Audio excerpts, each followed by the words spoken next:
everybody, welcome back to Happy Plate. My name is Jewel. Thanks for joining us.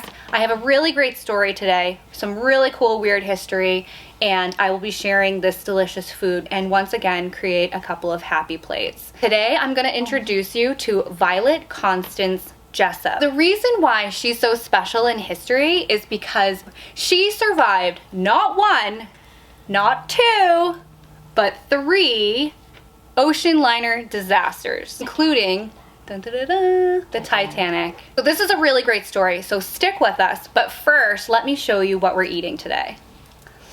So over here, we have some lovely chicken wings. We have buffalo wings and just plain seasoned.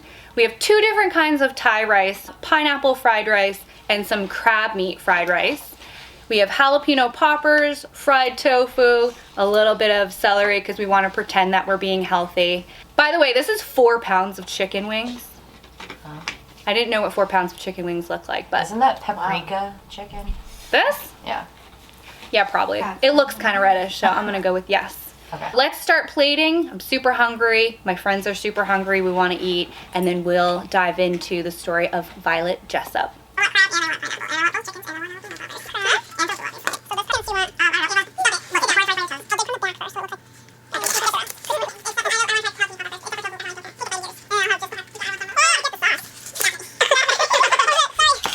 Okay, so we've plated our food. Well, we've plated their food. I'm just gonna go to town right here. We'll do our first few bites. This is crab fried rice. I've had this before from this place and it is so good. And they use real crab meat. They don't use like the imitation crab meat, which I actually really like imitation crab meat, but man, when you get like real crab, it's delicious. So much better. And the rice is like kind of simple. It's not like overpowering with like sauces and stuff. I'm gonna try the pineapple fried rice. There's chicken in here too. It's very good. Yeah, it is. I'm that person, like at Thanksgiving, I need a little bit of everything in every single bite. So I'm gonna make sure I get pepper, cashew, chicken, pineapple, all in one bite. Did you guys take all the pineapple? Okay. Thank you. Here we go. Ready? And pepper. Mmm. Mmm. Mmm. Mmm. Why is food so good when you add nuts to it? Am I right? Or am I right? How's the popper? Good. Good. That dipping sauce for it is really good. Raspberry. Yeah, it is. Raspberry habanero. No, I'm there. I'm gonna get messy. The cat should go in. If we're gonna do this, the let's bathroom. dive right in, right? Mm-hmm. It's gonna be messy. I apologize in advance, everyone. And that tofu with the peanut butter sauce is really good.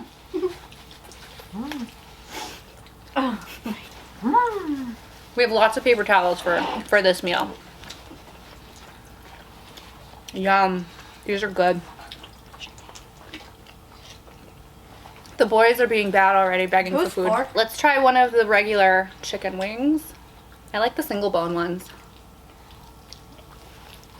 The flats are easier. because there's so much meat.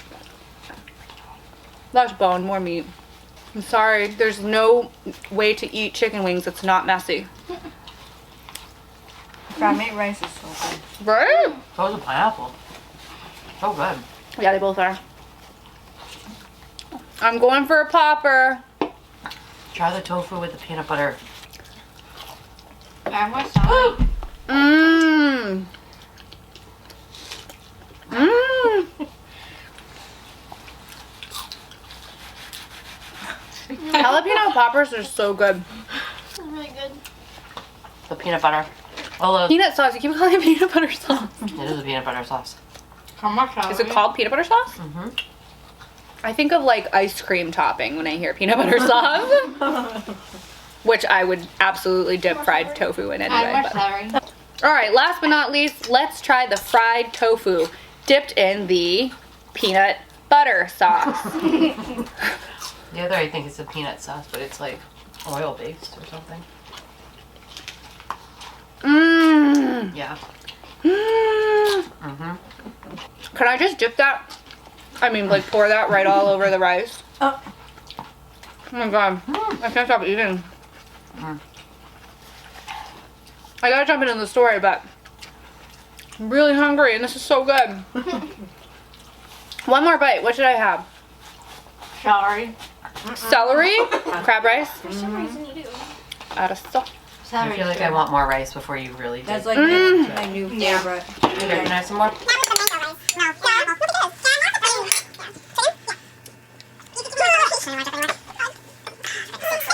Let's talk a little bit about Violet Jessop. She was born in 1887 in Argentina. When she was little, this is actually the very first time that Violet cheated death. When she was a child, she was actually diagnosed with tuberculosis. The doctors actually only gave her a few months to live, but somehow she managed to survive. Her father actually ended up passing away. They moved back to Britain, and her mother was actually a stewardess on large ships first. Then when her mother became ill, she was too sick to work, so that's when Violet decided that she has to man up and become the provider for the house. She was 21 years old when she started as a stewardess like her mother on the ocean liners. When she was 23, she got a job by the same company that her mom worked for. It was called White Star Line. About a year later, she got hired to work on this boat called the RMS Olympic. One day in September of 1911, the Olympic collided with the HMS Hawke. The HMS Hawke was a British warship, so the ship was actually designed to sink boats when it hit it. Luckily, this didn't turn into like a devastation. Both boats actually were able to make it back to port. They repaired them and they actually both made it back out on the ocean. I feel like after you experience an accident like that, I feel like for me, I'd probably be like, Never go on a ship again. yeah, I may think about, finding another career, right? I just wouldn't go on a She ship. didn't end up in the water or, she didn't get hurt or whatever, fine. But like, you kind of escape death there. So she actually sticks with it and she goes right back to work. So less than a year later, we're in 1912 now. She gets a job that she wanted to turn down. She actually didn't want it, but her friends talked it up and her family were like, this is such a great opportunity. You should totally take it. So she accepted the job offer on the Titanic. April 14th, 1912. She was just about to settle into bed. She was getting sleepy, starting to fall asleep. Then there's a huge crash and the Titanic hit an iceberg. And I think we all know how this one ends. She was startled, of course, and so she goes up on deck to see what's going on, and everyone was just going crazy, running around. She gets instructed to put on a life vest and to actually board one of the lifeboats. Women first class. I mean, we saw that. I think Kate Winslet's mom was like one of the first ones on the boat. There were a lot of passengers who didn't speak English and they actually didn't understand the instructions. So she was instructed to demonstrate so that they can, remain calm and know what to do and get on the boat and people would follow. She gets put on lifeboat number 16 and right before they start lowering her down into the water, someone throws a baby into her hands, into her arm. Maybe not throw, but someone, gave her a baby. She has no idea where it came from. Supposedly, someone put their baby down on the deck and then they ran to go grab something. Who knows? Maybe precious jewels, a giant sapphire or something. And then they came back and the baby was gone. I don't know. Speculation. She gets lowered down. She has this baby. And then they go out into the ocean and she holds this baby freezing cold for 8 hours until the rescue boat Carpathia, the ship that actually finally showed up and rescued them. So she also survived the Titanic, which is crazy, and that's what is of course the most popular because everyone knows about the Titanic. But was that the worst sinking that she survived? No, it wasn't. There's more. I'm thinking if I decided to stick with being a stewardess on a boat after that first collision and then survive the Titanic, I'd probably quit my job. I'd win a Yeah, lot. for I'd sure. try to Absolutely. Not push your luck. Yeah. lottery. And how many lives does this woman have, right? She beat tuberculosis as a child, and then the collision of the Olympic, and then now the Titanic. So she doesn't. She keeps on working. So fast forward a few years later, it's 1916, and she gets a job on the Britannic, which was an ocean liner ship that was converted into a hospital for World War I. So at this point, though she was still a stewardess on this ship, she actually was working as a nurse for the Red Cross. This disaster was actually really major. It almost killed her. There was a random explosion. There's still conversation on exactly what caused it. It just randomly exploded. There's rumors that it hit a mine from German soldiers. Then there's also some rumors about torpedoes. Either way, they don't actually know exactly what caused the explosion. This boat started going down and it completely sank, like the huge massive ship completely submerged underwater in under an hour. So Were they out in the middle of the ocean or like? yes, they were in the Aegean Sea actually.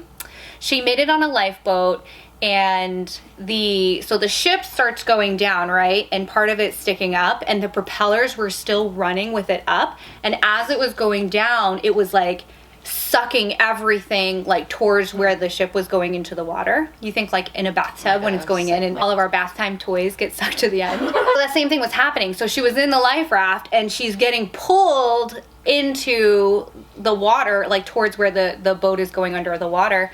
And so she decides to jump out of the life raft because it's just gonna suck her under and it's gonna kill her. What's it gonna do to her body floating in the ocean? Or I know. Well, it's like, do you stay in this thing and just, whatever, or do you try to... I don't know. I guess, what do you even think, like, when you have, like, 2 seconds to decide, like, do I want to die in a raft, or do I want to die, like, free-floating in the ocean? I don't know. She jumps out of the life raft, right? And she actually does still kind of get sucked under. And so, like, the keel of a ship? I didn't know what it was, but I looked it up. So it's like, here's the ship, right? And here's the bottom part that's underwater. And the very, very bottom that comes to like a sharp point. Maybe this is common knowledge, but I didn't know what it was. So anyway, she smacks her head on that. And then she would have died, but another life raft came over. They had there with people, and they actually pulled her into the boat, and she survives. She's lucky. She's very lucky. So that was her 4th time cheating death. 3rd disaster on an ocean liner, which is just crazy. Years later, she went to a doctor's appointment. She was experiencing like headaches and stuff, and she found out that she actually had a skull fracture, but never knew from when she hit her head. Yeah.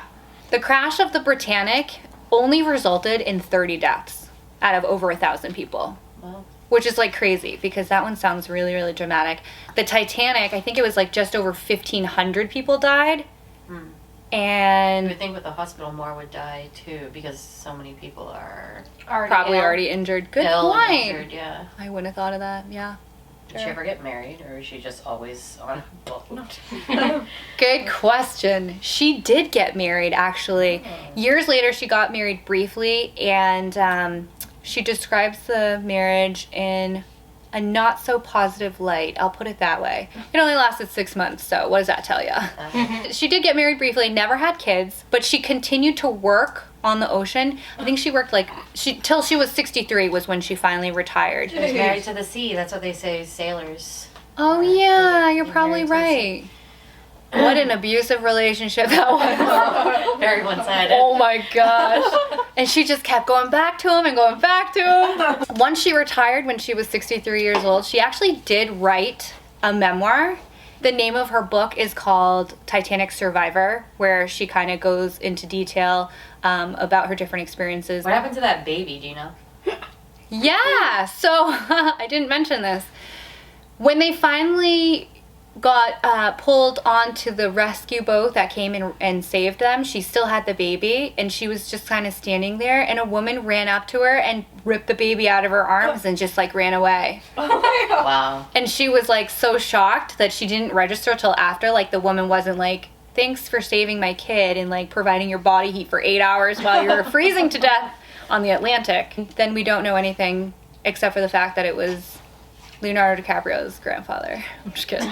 She did say that she got a phone call one time randomly, and she answered it, and they said, I think that they said, is this Violet Jessop? And she said, yeah. And they said, I'm the baby, or something like that, and just hung up on her. But you know, it's probably just a Weird. prank, Yeah. but supposedly she hadn't told anybody this at this point. I don't know. We don't actually know who the baby was. We could probably research it, because I wonder how many babies were actually on the Titanic. We could probably find out. She had a huge commitment to the ocean. I applaud that. I would have never made that decision to go back on the water, but she knew You that. gotta do what you gotta do, though. That's what she knew. Exactly. Back then, it wasn't. She like, thought that her time to heart work. would just go on and on and on. And it did. And did, until she was 84 years old. And she actually died of congestive Wow. heart 80. failure. So I feel kind of bad saying that now. This is the cutest thing. She retired to this little, like, what do they call it? Like the hay thatched roof, Yeah. like a tiny cottage in England. Oh, in Somewhere. England, Yeah, somewhere in England. And she had, like, hens that she'd go out and, like, feed in her gardens and stuff. I'm picturing a like granny. Maine. That was weird, Jinx. I was just gonna say I'm picturing like a Thomas Kincaid painting. Yeah, Yeah, like a that's what I was small picturing. beach ball. Or the little English house in that movie with Cameron Diaz and Kate Winslet. Vacation. The Weird. vacation. Holiday. The holiday. That's what they call it over there. Yeah. I think she deserves to have a little more fame. I've never heard of her. I know. I've never heard of her. She either. did get a couple of little nods from Hollywood. Thomas Andrews is the shipbuilder, right? Yeah. So he's all throughout the movie. He was like so proud of the Titanic. Violet speaks in her memoir of him, and she has like was really fond of him. And so there's a scene in the Titanic movie, the Leo and Kate Winslet one. It's like right after they hit the iceberg and they're starting to go down, and he's like walking through a hall down below where like the staff and stuff is, and he stops this young stewardess with blonde hair walks by him. He stops her and he says to her, "Put a life vest on and go set a good example." Lucy, for God's sake, put on your life vest. Such a good example. That's kind of was like homage to her. Her name was Lucy in the Titanic movie, but those were her instructions, and she was the one who got into like the lifeboat to help with the non-English speaking passengers to get them in the boat. So that was like, supposedly they say that's like a little wink. And then there's another movie called A Night to Remember. That's like an old one, like a black and white movie, I think. But the same thing happens. It's the same guy, Thomas Andrews, and it's basically the same thing. He stops the young stewardess and he says, "Why don't you have a life vest on?" And she says, "The passengers can't see me look scared." And he says, "Put a life vest on to set a good example." So, couple little winks there. Violet Jessop has a nickname. They call her Miss Unsinkable. And I think she definitely deserves that title.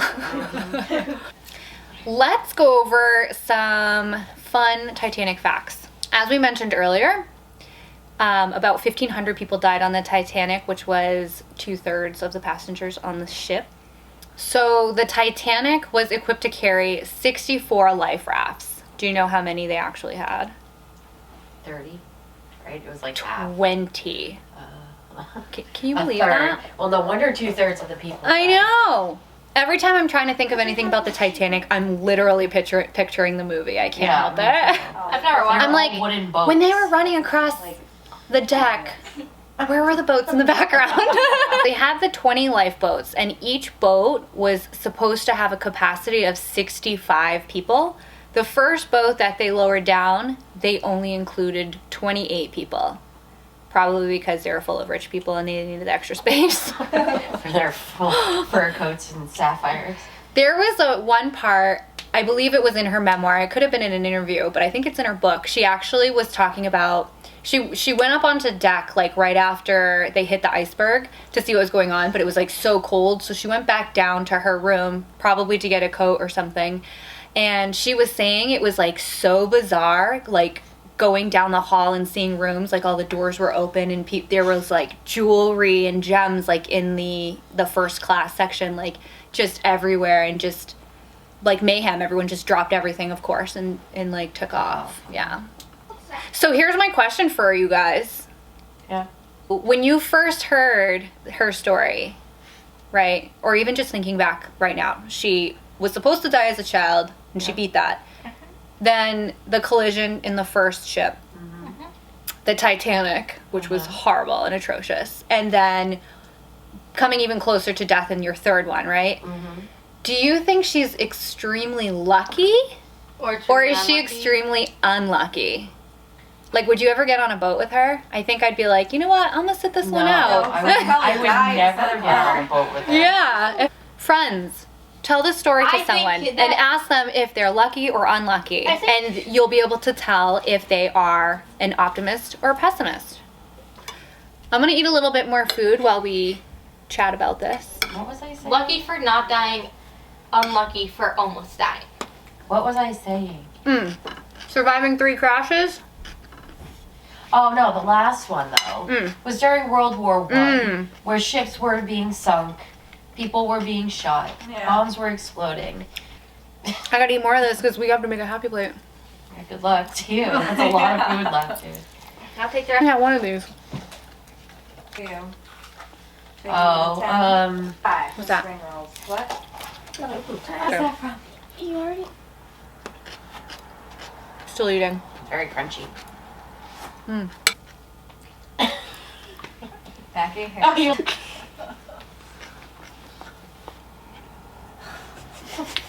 Like picture for. Almost done. We almost have a happy plate.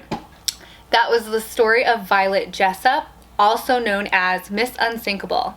Thank you for joining us today to hear this week's lesson. And it was really tough, but we also made a couple happy plates. I had a little bit of help, but I'm in a little bit of pain right now, I'm not gonna lie. If you like today's story, give it a thumbs up. If you'd like to hear more lessons each week, subscribe. And if there's anything you'd like us to cover or any foods you'd like us to try, then just leave us a comment below. See you next time.